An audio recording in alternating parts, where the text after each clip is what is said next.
OKU, orang kurang upaya. Wajib tak solat? Wajib. Bila wajib solat? Kalau dia mukallaf. Tu je. Apa makna mukallaf? Dia berakal dan sampai umur.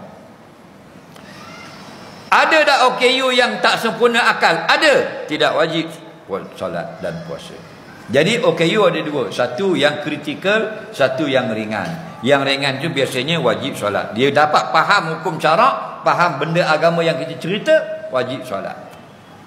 Tak faham kita cerita bab solat, tak faham kita cerita bab kewajipan agama, tak wajib solat. Kerana akal memainkan peranan. Okey? Jadi ada OKU yang wajib solat. OKU tangan kudung, OKU juga. Kurang upaya, wajib solat. Yang tak wajib solat ni OKU bahagian pemikiran. Ada Down syndrome yang sangat lembab, sangat lemah, tak faham apa-apa.